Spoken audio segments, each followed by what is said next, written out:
정관용의 지금 이 사람. 여러분 안녕하십니까? 정관용입니다.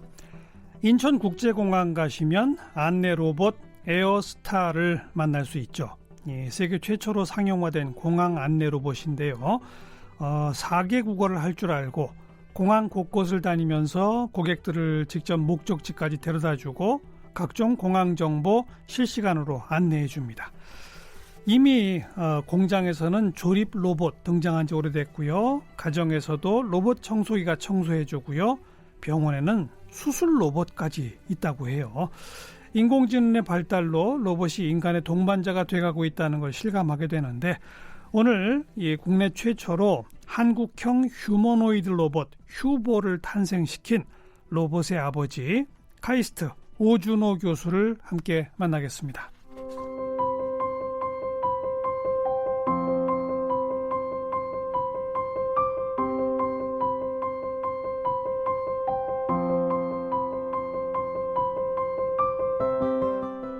오준호 교수는 연세대학교 기계공학과를 졸업하고 같은 대학교 대학원에서 석사학위를 받았습니다.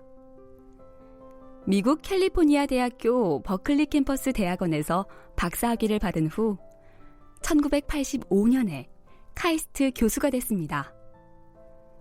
2002년부터 로봇 프로젝트를 시작해서 2004년 한국형 휴머노이드 로봇 휴보를 탄생시켰습니다. 휴보는 평창 동계올림픽 당시 성화를 봉송하면서 세계 최초 성화 봉송주자 로봇으로 기록됐습니다. 2011년에 벤처기업 레인보우 로보틱스를 창업했고 2015년에는 세계 재난대응 로봇 경진대회에서 우승했습니다. 2008년 과학기술부가 선정한 닮고 싶은 과학기술인상을 받았고 2016년에는 과학기술훈장인 창조장과 호암 공학상을 받았습니다. 카이스트 대회 부총장을 지냈으며 현재 카이스트 기계공학과 교수와 로봇 연구센터 소장을 맡고 있습니다. 로봇의 아버지 카이스트 오준호 교수 나오셨습니다. 어서 오세요. 네, 안녕하세요. 네. 로봇의 아버지라고 하는 이유가 한국형 휴머노이드 로봇 최초 개발이기 때문이죠. 예, 그렇게 사람들이 많이 불러주네요. 휴머노이드 로봇이 뭐죠? 우리말로는 인간형 로봇이다. 보통 그렇게 얘기를 하고요. 말 그대로 사람과 같은 그런 일반적인 형태를 갖죠. 다시 말해서 팔도 있고 다리도 있고 또 이동할 때는 두 발로 걷고 그리고 사람이 할 수 있는 이런 모든 움직임을 할 수 있고 또 이제 궁극적으로는 작업도 사람 대신 할 수 있는 이런 형태를 우리가 통틀어서 인간형 로봇. 그러니까 사람하고 비슷하게 생긴. 그렇죠. 그런 거죠. 그렇죠. 예. 로봇은 이것만 있는 거 아니죠? 아닙니다. 이 휴머노이드는 그냥 많은 로봇 중에 한 가지 형태고 어떻게 보면 우리가 가장 이상적으로 생각할 수 있는 사람하고 형태다. 똑같이 생겨서 두 발, 두 팔 이용하고 이래야 친숙하고. 그렇죠. 그죠. 그리고 인간 생활에 들어왔을 때 가장 쉽게 적응할 수가 있죠. 바퀴가 달렸거나 다르게 하면 로봇을 위한 공간을 따로 마련해 줘야 되는데. 그러네요. 바퀴가 있으면 계단 못 가니까. 그렇죠. 네 발이 달렸으면 그건 또 사람이 아닌 것 같고. 이동성은 좋은데 휴머노이드 로봇은 궁극적으로 사람의 자리를, 일을, 작업을 1대1로 대체하고 싶은 겁니다. 그렇죠. 나 대신 할 수 그렇죠. 있는. 로봇 보고 운전해라 그러면 특별한 장치 없이 가서 운전할 수 있어야 되고 이 도구를 사용해서 뭘 해라 그러면 할 수 있어야 되고 하기 때문에 이제 인간의 모습을 갖도록 저희가 이렇게 노력을 하는 거죠. 2004년에 처음 만드셨네요. 예. 휴보? 예, 그렇습니다. 이름은 휴보라고 한 건 휴머노이드 로봇의 그거예요? 예, 그렇죠. 뭐 특별한 의미보다도 발음하기 편하고 그다음에 의미가 전달될 수 있도록 그냥 가볍게 휴보라는 이름을 정하게 됐죠. 벌써 15년이 흘렀습니다. 예, 저도 그런지 몰랐어요. 15년 전 처음 만드신 휴보는 뭐 크기가 어느 정도였고 뭘 할 줄 알았죠? 그때 사실은 그 일본의 아시모라는 로봇이 이제 2000년도에 발표가 아시모. 됐고요. 예. 그래서 저희도 깜짝 놀랐고. 그 아시모도 휴머노이드예요? 아, 그럼요. 최초의 휴머노이드입니다. 전 세계에서 만들어진 전 세계에서 예, 최초의 휴머노이드고, 그래서 그걸 보고 우리도 저거와 유사한 저거와 비교가 될 수 있는, 비견될 수 있는 로봇을 만들어야겠다 했기 때문에 로봇 크기도 키가 130cm 정도, 그다음에 무게는 좀 무거웠어요. 그때 한 55kg에서 한 60kg 정도 됐었고요. 이제 그런 모습으로 처음에 만들어진 거죠. 130cm짜리. 예. 그 뭐 할 줄 알았어요? 기본적으로 그 인간용 로봇의 아주 기본 동작인 걷기. 그 다음에 양팔 움직이고 손가락 움직여서 일단 사람의 행동을 뭐 작업성이라기보다도 제스처를 흉내낼 수 있는 5손가락이 다 있어요? 예, 다 움직일 수 있습니다. 움직일 수 있고 그렇다고 뭐 5손가락으로 작업을 잘 할 수 있다는 얘기보다는 아까 말씀드렸듯이 행동을 흉내내는 정도의 수준이고 그렇습니다. 그렇게 만들어진 거죠. 말은 못 하고요. 말하는 건 사실은 로봇이 말한다는 거는 사실 그때 스피커를 붙여갖고 하면 되니까 말하는 건 자연스럽게 다 된다고 봐야죠. 그건 어려운 기술이 아니군요. 그건 독립적인 기술이 합쳐지는 거기 때문에. 근데 인간이 하는 말을 알아듣거나 그것까지는 아직? 그것도 마찬가지입니다. 우리가 요즘 이제 챗봇이라는 것도 있어서 로봇과 대화, 소프트웨어랑 대화도 하고 하기 때문에 그건 어떻게 보면 소프트웨어 문제라서 휴보는 기본적으로 안에 독립적인 컴퓨터를 한 대 더 가지고 있습니다. 그래서 한 컴퓨터는 로봇 자체를 움직이고 걷고 안정화시키는 역할을 하는 로봇이고 또 하나의 컴퓨터는 그런 외부의 인공지능이라든가 외부의 요새 막 네트워킹 되는 거 5G라든가 뭐 와이파이 연결해서 외부에 있는 많은 이런 지능 프로그램들을 수행할 수 있는 그런 기능이 있으니까 알아듣고 말하고 하는 건 사실 어떻게 보면 추가적인 기능이라고 봐야죠. 그러니까 2004년에는 거기까지 간 건 아니었었죠. 기본적으로 그런 기능을 가지고 있었습니다. 그 당시에 이제 성능이 좀 떨어지고 해서 그렇지 기본적으로 처음부터 그렇게 될 수 있도록 설계가 되어 있던 겁니다. 뭐 휴보 걸어봐 그러면 듣고서 걷는 거예요. 그럼요. 하지만 철학적 대화는 안 되는 거죠. 그렇죠. 뭐 아직 거기에 대한 논란이 많습니다. 뭐 어떤 분은 가능하다는 분도 계시고 또 실제로 하시는 분도 계신데 그건 뭐 나중에 차근 기회 있으면 말씀드리도록 하죠. 네. 근데 그 휴머노이드 사람형으로 걷는 동작이나 이런 게 그렇게 어렵다면서요? 사실은 걷는 게 어렵다기보다도 잘 걷는 게 어렵습니다. 사실은. 그래서 그러니까 걷는다는 건 단순히 두 발을 옮겨서 장소를 이동하는 행위는 걷는 것이지만 실제로 걷는다는 거는 위험에 대처하는 능력이 있어야 됩니다. 걸려 넘어졌을 때 대처. 우리 사람 같은 경우도 사람이 쓸 수 있는 근력에 실제로 걸을 때는 5%도 안 씁니다. 그럼 나머지 95%는 넘어질 때 자기가 방어한다든가 이런 데 쓰이기 때문에 이제 걷는 것 자체로만은 사실 전체적 다 되는 게 아니라 더 중요한 거는 위험 상황에 대처할 수 있는 능력이 더 중요하기 때문에 뭐 휴보가 걷는다는 것도 사실이지만 모든 위험 상황에 대처할 준비는 아직 안 돼 있다 이렇게 볼 수는 있죠. 아니 그러니까 로봇 공학자, 로봇을 연구하는 분들이 다들 사람의 모습을 닮은 로봇을 만들고 싶어 하는데 그것이 4발로 걷거나 뭐 6발로 걷거나 하는 것보다 훨씬 복잡하고 어렵고 그리고 효율성이 떨어지기 때문에 그래서 굳이 사람형을 고집해야 돼? 뭐 이렇게 회의에 빠진다는 얘기를 들었거든요. 그럼요. 저도 마찬가지고요. 저희 인간형 로봇 연구자들이 이제 제일 많이 받는 질문 또 스스로 고민하는 질문이 우리가 이 연구를 왜 하는가 하는 당위성의 문제입니다. 그래서 저희는 첫째로는 이건 과학 기술의 발전의 단계라고 보고 있습니다. 그래서 이 로봇이 당장 어떤 곳에 꼭 쓰인다기보다는 이것을 통해서 인류의 기술을 더 구현하고 집약시킬 수 있는 하나의 어떤 표준형 모델로 생각하고 있는 거죠. 그래서 그걸 통해서 얻어지는 것이 어떻게 하면 작은 모터로 큰 힘을 낼 수 있고 그다음에 작은 전력 갖고 또 오래 견딜 수 있고 그다음에 어느 정도 강도에 견딜 수 있고 안정화하고 이런 연구들이 어떻게 보면 모든 아주 그 로봇 발전이라든가 과학 발전이라든가 하는 것에 굉장히 아주 근본이 되는 것이기 때문에 그걸 통해서 연구를 하고 있습니다. 15년 전 탄생한 휴보의 업그레이드 버전들이 많겠어요? 그 이후로 이제 뭐 잘 아시는 알버트 휴보라는 로봇도 있었고요. 얼굴이 아인슈타인 같이 생겼던 로봇도 있었고 그다음에 사람이 탈 수 있는 탑승형 FX1, FX2 이런 로봇도 있었고 그다음에 좀 가벼워져서 이제 뛸 수도 있고 뭐 이제 할 수 있는 휴보 2도 있었고 그다음에 최근에는 DRC 휴보라고 이제 아까 소개 말씀드렸지만 재난 대회에서 예. 이제 그 예. 좋은 성적을 거두었던 그런 예. 모델까지 뭐 다양한 모델이 있습니다. 2015년에 세계 재난 대응 로봇 경진 대회 우승. 예, 뭐 그렇죠. 이건 어떤 대회를 하는 겁니까? 사실은 대회는 아니었고요. 정확한 이름은 챌린지였습니다. 다르파 로보틱스 챌린지. 이 다르파라는 것은 뭐 아시다시피 미국에 있는 고등 방위 연구 계획국이라는 것의 약자인데 사실은 뭐 그 아시다시피 그 인터넷도 거기서 개발됐고요. 스텔스라든가 뭐 GPS 위성 같은 것들 뭐 말할 것 없이 뭐 굉장히 많은 과학적 진보를 기획했던 예, 곳이고 예.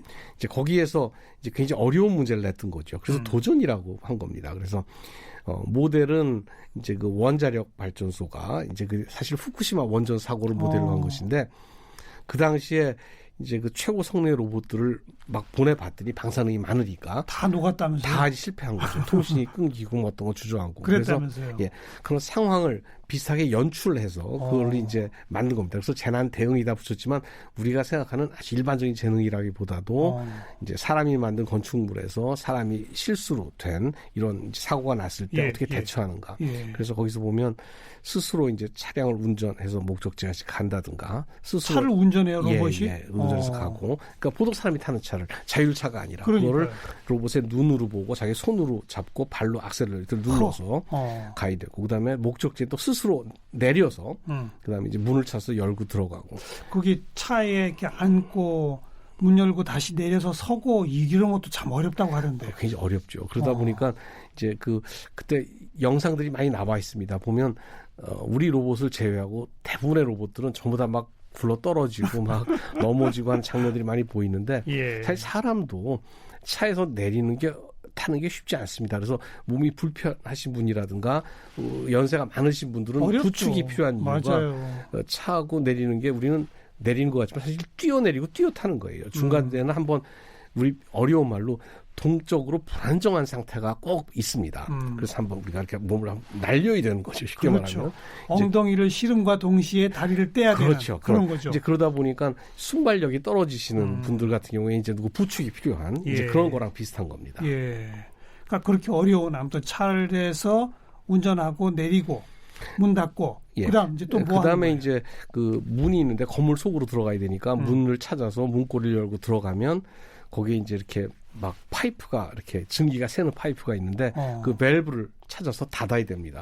밸브를 닫고 그다음에 이제 벽에 막혀 있어 갖고 벽에 손으로 구멍을 뚫어서 속에 이제 구멍을 뚫어야 되고요. 그 벽은 재질이 뭔데요? 재질은 우리가 쓰는 그 슬레이트 된 거 우리가 이렇게 우리 많이 쓰는 칸막이 벽에 쓰는 10mm짜리 두께 10mm짜리 석고보드. 석고보드. 예, 석고보드입니다. 네. 일단 그거를 해서 콘크리트 벽은 아니고. 그건 아니고요. 그래서 석고보드를 모터 툴, 이제 전동 툴을 잡아서 또 찾아서 스위치를 스스로 켜서 그걸 이제 구멍을 뚫고 이제 그 작업을 수행해야 되고, 그 다음에 또 벽에 있는 콘센트를 빼서 또 꽂아야 되는 것도 있었고, 그 다음에 이 울퉁불퉁한 길을 넘어가는 것, 그다음에 쌓여 있는 쓰레기 더미를 해치우고 가는 것, 그다음에 밖에 나가서 층계를 또 올라가는 것. 그래서 총 8개 이제 예. 독립된 미션이 있었죠. 그런 그걸 그 1시간 내에 이제 해결해야 되는 거죠. 1시간 안에 예, 예. 그 8개의 과제를 일일이 다 프로그램을 해낼 수가 없는 거 아니에요? 없죠. 그러니까 상당 직접 부분을 보고 판단해야 되는 거죠? 그렇습니다. 그래서 거기서 이제 그 문제를 리모컨, 소위 말해서 원격 조작을 못하게 하기 위해서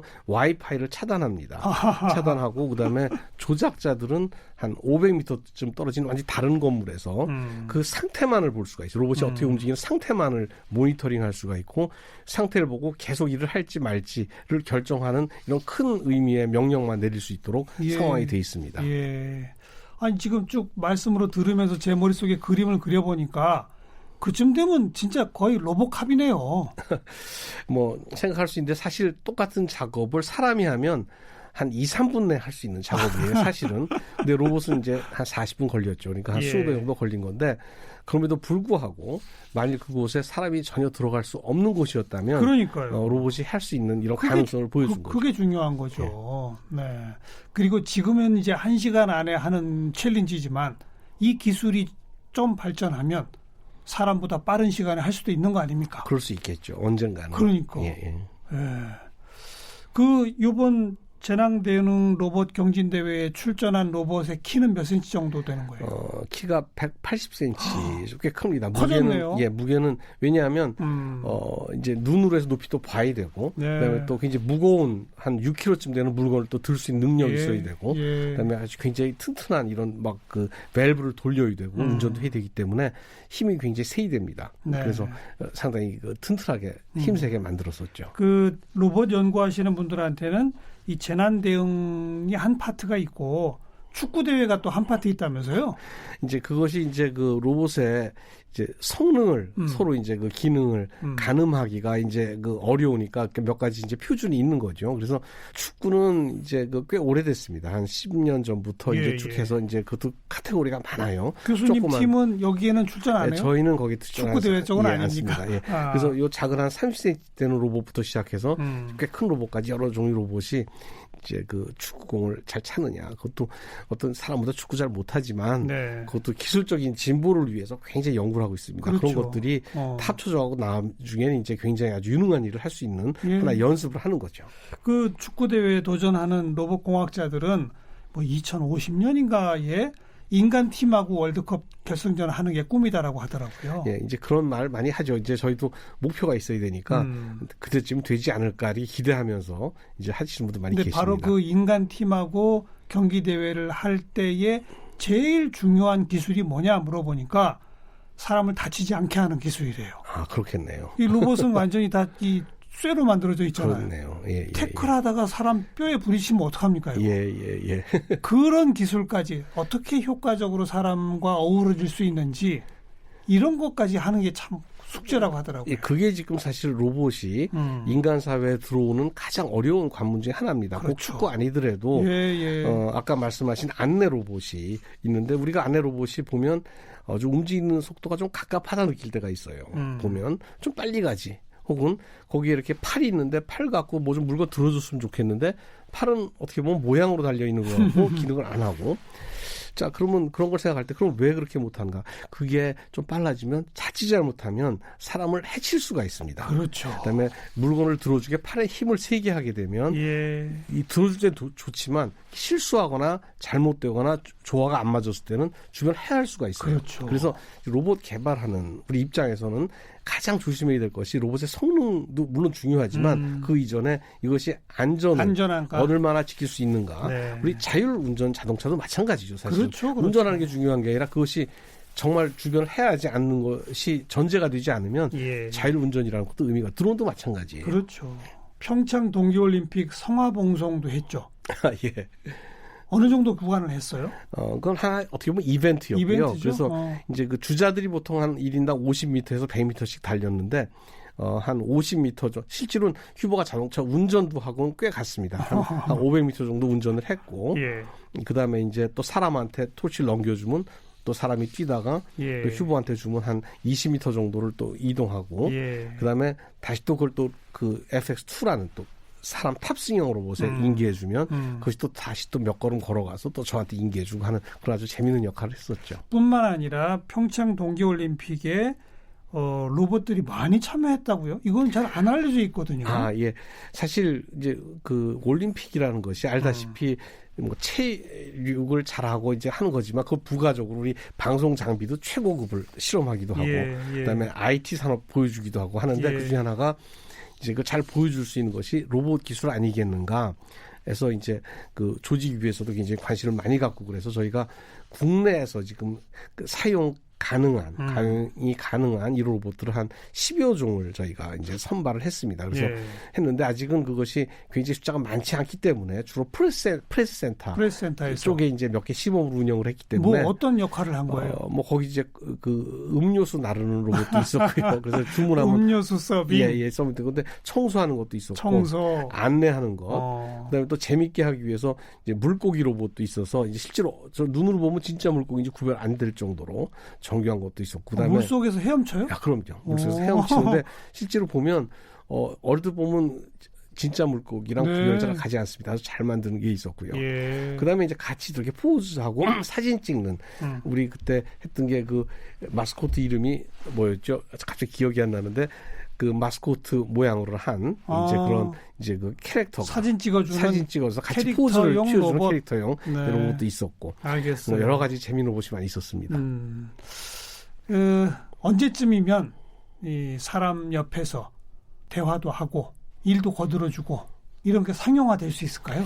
로봇은 항상 기능이 있습니다. 뭐 네. 밥하는 로봇, 뭐 청소 로봇, 뭐 빨래하는 로봇 이렇게 있는데 우리가 사람 옆에서 도와준 로봇을 붙일 이름이 없어요. 도우미 로봇이라 그러면 뭐 다 해줘야 되니까 이제 그래서 사실 제일 어려운 게 사람 옆에서 도와준다는 의미입니다. 뭘 숙제를 해줄 수 있는 것도 아니고 뭐 대신 뭐 놀아주는 것도 아니고 그러다 보니까 그렇게 할 수 있는 로봇은 다목적 로봇이라고 그러는데 유일한 다목적 로봇이 바로 인간형 로봇이에요. 그렇죠. 그래야지 다 할 수 있죠. 그렇죠, 그러니까 목적이 그렇죠. 정해져 있지 않으니까 다 사람하고 똑같은 거거든요. 그래서 이제 그런 다목적 로봇은 어떻게 보면 시간이 좀 걸릴 것 같고 그렇지만 로봇 기술의 거의 총화 같아요. 그럼요. 그렇지만 전용화된 로봇들은 굉장히 많이 이미 와 있습니다. 대표적인 게 청소 로봇이죠. 그렇죠. 우리가 뭐 이 집에서 움직이니까 뭐 저게 장난감 같지만 사실은 그것도 엄연한 로봇이라고 말할 수 있거든요. 예. 스스로 판단하면서 예. 청소를 하고 그다음에 조용히 가서 또 충전하고 있고 하는 것들. 그렇죠. 그렇게 보면 이 로봇이 로봇의 형태로 우리의 주변에 온다기보다는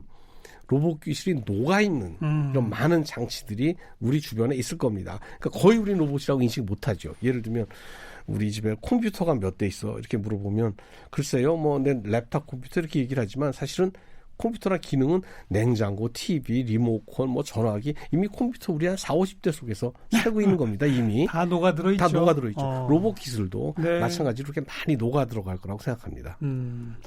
그런데 이제 그런 것들을 총집약하는 어떤 총화로서의 휴머노이드 로봇 연구가 사실은 그 연구에 필요한 한 대목 한 대목이 다 나누어 놓고 보면 청소가 되는 거고 운전이 되는 거고 이렇게 되는 거 아니겠어요? 그렇습니다. 그래서 그 단위 기술들이 이제 예. 다 그런데 녹아 들어가는 거죠. 예. 그래서 보면 로봇공학자들이 연구 자체는 굉장히 아주 깊고 예. 다양한 연구를 하지만 그것이 겉으로 나타날 때는 이제 예. 그런 형태로 보여지는 겁니다. 예. 로봇의 아버지 오준호 교수와 이야기 나누고 있는데 제가 오준호 교수 인터뷰 준비하면서 이력을 보니까 엉뚱한 게 하나 있어서 이거 안 여쭤볼 수가 없는 게 나사에서 선정하는 오늘의 천체 사진을 찍은 작가가 되셨더라고요. 전문 사진 작가가 아닌 사람으로는 유일하더라고요. 예, 거의 뭐 그렇게도 볼 수도 있을 것 같아요. 사실 그 저는 뭘 계기일식을 찍으셨다는데 그게 그렇게 어려워요? 예, 제가 그 사실 초등학교, 중학교부터 취미 중에 하나가 이제 그 별 이렇게 하늘을 보는 거였어요. 그래서 그때 좋아했고 그래서 또 그다음에 또 제가 그 뭐 하는 것 중에 하나가 뭐 있으면 무조건 만들어 보는 거니까. 예. 그러다 보니까 이제 그 천체를 추적할 수 있는 이제 이런 장치를 제가 쭉 취미로 개발하다 보니까 어느 순간 보니까 거의 뭐 이제 타의 추종을 그러니까 외국에 아주 잘하는 이제 이런 전문 집단보다 더 훌륭하게 되는 이런 이제 작품이 나오고 하다 보니까 천체를 추적한다는 게 무슨 어떻게 지구가 돌고 있죠. 돌죠. 돌고 있고 그다음에 천체도 천체 운동을 하고 있고 예. 예를 들면 천체 운동하는 거는 우리 주변에 해도 있고 달도 있고 그다음에 아니, 별도 자꾸 움직이잖아요. 그렇죠. 이제 지구가 도니까 움직이는 예. 거고 또 그거랑 관계없이 움직이는 것들이 우리가 예. 말하는 달, 별, 뭐 목성, 화성, 토성 이런 것들 예. 다 있고요. 또 우리가 보는 게 인공위성도 마찬가지입니다. 예. 이런 것들을 전부 다 이제 우주 물체라고 얘기를 하는데 이런 우주 물체를 어떻게 정확히 추정하느냐 하는 이제 그런 수학적인 계산과 그다음에 그것을 추정하도록 만드는 장치 거기 들어가는 알고리즘 그건 사실 로봇하고 굉장히 비슷해요. 예. 그래서 하다 보니까 예. 거기 이제 접목이 자연스럽게 되는 것이고 그러다 보니까 제가 1998년도인가요? 제가 처음으로 그때 이제 계기일식을 이제 관측할 기회가 있었는데 네. 터키에서 이제 갔었죠 거기. 그걸 보고 저걸 어떻게 우리가 생생하게 기록에 남길 수 있을까? 그래서 그때부터 이제 일식을 제가 한 20여 년 동안 추적을 했습니다. 그럼 일식이 어디서 관측 가능하다 그러면 그냥 거기 가시는 거예요? 그럼요, 그렇죠. 그래서 이제 가다 보니까 뭐 아프리카도 가고 남태평양도 가고 예, 저기 예. 뭐 저 그 오지 사막 한가운데도 가고 이제 하다 보니까 최근에 칠레 그 산맥 안데스 산맥까지도 갔다 오고 했었는데. 이제 그러면서 이제 그걸 기록하기 위해서 장비를 계속 개발을 하고 예. 또 실험을 하고 하다 보니까 많은 실패도 있었지만 보통 카메라로 안 되나 보죠? 예, 안 되죠. 우선 이제 우리가 보통 카메라 그러면 이제 초점 거리를 뭐 200mm 렌즈다 뭐 150mm 렌즈다 그러는데 우리가 쓰는 렌즈는 보통 렌즈 초점거리가 4m에서 8m 정도 됩니다. 그러니까 경통이 거의 천체 망원경급. 그렇죠. 수채 망원경이죠. 이제 그걸 이제 축소해서 만든 것이고 그러다 보니까 이제 그런 아주 굉장히 고배율 망원경을 정확히 고정해서 그다음에 움직이는 물체를 추적을 해야 되고 더군다나 이제 태양같이 이제 그 일식이 발생하는 순간은 태양 전체에서 발생하는 게 아니라 태양의 부분 막 사라지는 부분을 관측해야 되기 때문에 그 부분을 정확하게 이제 우리가 추적하고 또 따라갈 수 있는 이런 소프트웨어하고 하드웨어 장치가 필요한 거죠. 네. 이제 그런 거를 이제 취미로 이렇게 이제 하다 보니까 이제 그럼 오늘의 천체 사진으로 등록된 그 사진을 찍을 때는 총 몇 대의 장비가 동원된 거예요? 제가 천체 망원경만 4대를 갖고 이제 그것도 다른 초점거리를 갖는 거로 이제 해서 4세트를 이제 고정시켜 놓고 그래서 일식의 시작부터 끝까지 전 과정을 편집 없이 연속 촬영을 한 거죠. 그러면서 이제 그 일식이 이제 시작되는 시점부터 끝나는 시점을 태양 주변을 추적하면서 했는데 그걸 이제 그 편집 준비하고 하는데 한 5시쯤 걸려서 저희가 이제 그 유튜브에 올렸는데 나사에서 연락이 왔어요. 근데 너무 놀랍다. 이거를 꼭 한번 자기네가 소개를 했으면 좋겠다라는 연락을 받고 보통 이제 거기 출품을 하거든요. 그리고 아주 선정을 해서 하는데 거기서 이제 연락이 좀 왔더라고요. 출품도 안 했는데? 연락이 와서 했더니 뭐 곧 이제 해줬고 사실 그 다음에 작년에 그 계기 월식 그게 있었어요. 그래서 이제 비슷한 기술을 써서 이제 그때 몽골에 가서 이제 또 월식 과정을 촬영했는데 그것도 역시 나사 홈페이지에 올라갔습니다. 그래서 2번 올라갔죠. 그러니까 순전히 취미로 본인의 전공을 살려서 취미를 더 높이기 위한 이 촬영 및 측정 장비를 만드셨다는 거 아니에요? 그렇죠. 그걸 어디다 써먹으세요? 다른 데 활용할 데가 없잖아요. 많이 쓰는 데가 인공위성 추적하는 데 많이 씁니다. 그 기술을. 그래서 지금 보면 그보다 더 배율을 높여서 지금 뭐 우주 정거장을 이제 실제로 추적한다든가 그다음에 우리나라 위성도 저희가 추적하고 있고요.